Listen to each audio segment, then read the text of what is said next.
The Los Angeles Chargers are going to have to make some moves this offseason, but I mean, the way that they went into the playoffs and the way things ended obviously wasn't what you wanted, but this is a dangerous team, and I'm so excited for what this team is going to do in the future. Just 1 year under Jim Harbaugh, they went to the playoffs. They shocked a lot of people. That offense looked legit. They were able to run the football, play shutdown defense, and this is just a scary team. Like I have nothing but good things to say about Harbaugh and Jim Harbaugh and the great things that he did.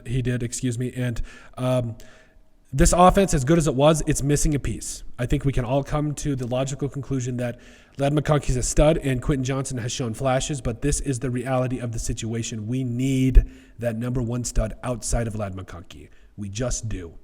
And don't get me wrong, T. Higgins is one of those guys that, quite honestly, has shown that he can be at least a very good complementary piece to a guy like Jamar Chase, but he needs to be on the Chargers' radar, in my opinion. But overall, we're going to go over it why we think there should be a case as to why they should not go after T. Higgins. So first off, a reason that you should sign, or at least a couple of reasons that you should sign a difference maker. That's right, I said it, like T. Higgins. So first,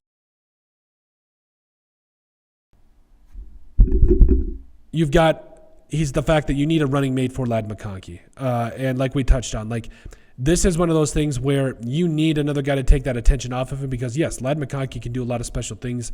He can be a special player in his own right, but it's just how it is. Like, you need a guy to come in and take that pressure off of him and keep defenses honest. And I think that that's going to be such an important part for the Chargers finding another wide receiver. And if you want to stick with Quentin Johnson, okay, that's fine. But I think at the end of the day, you do need a true number one, and T. Higgins is that guy. Number two, it's another added element to this offense. Even if Quentin Johnson does step up, you're three deep. You have three number one wide receivers on your roster right now. A guy that can stretch the field in Quentin Johnson as well as T. Higgins and go up and get balls when he needs to. Plus, Ladd McConkey being in the slot, doing all of his different things. Like, this offense would be absolutely lethal with a guy like T. Higgins. And then finally, yes, pushing Quentin Johnston. We touched on it. Like, we've seen some good things from Quentin Johnston, but I'm still waiting for him to absolutely just take over games. And that's just something that I don't think was very consistent this last year, and I think it would be something that the Chargers do want to bring to this offense. And so I think that those are three reasons to sign him. Now for the reasons not to.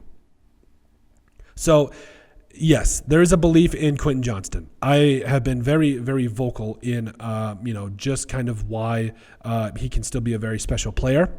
I do not in any way say that he is not still worthy of giving a second chance, but I just need to see him be more dominant. I need to see him separate himself, be able to take the pressure off of Ladd McConkey because Quentin Johnston, he is talented, but we need to see more of it, especially in year three. The cap space, so what is it, over $60 million in cap space for the Chargers. It's definitely doable. Let's be very, very clear about that. It's definitely very, very doable for the Chargers, but could we spend that in some better places? Could we maybe improve protection on the interior offensive line? Could we go after a tight end in free agency? There's a lot of different things that maybe we could look at as far as that. There could be definitely a lot of arguments to maybe go in a lot of different directions. But also the draft options. This is a pretty deep, wide receiver class, whether it's Team Mack or Luther Burden or, Eric Ayumainer, who doesn't matter, or Golden coming up out of Texas. There's a lot of options in this draft, but I do think that you have to take a serious look at, adding a guy like T. Higgins because he is a difference maker. And I think that, it would make some sense, but at the same time, it's like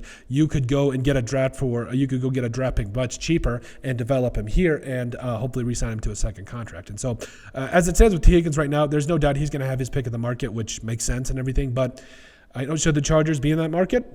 Maybe. I definitely think it's a topic for discussion. But overall, let us know what you guys think. Should the Los Angeles Chargers go after T. Higgins in free agency? Make sure you guys like, comment, and subscribe down below. And we'll see you in the next video.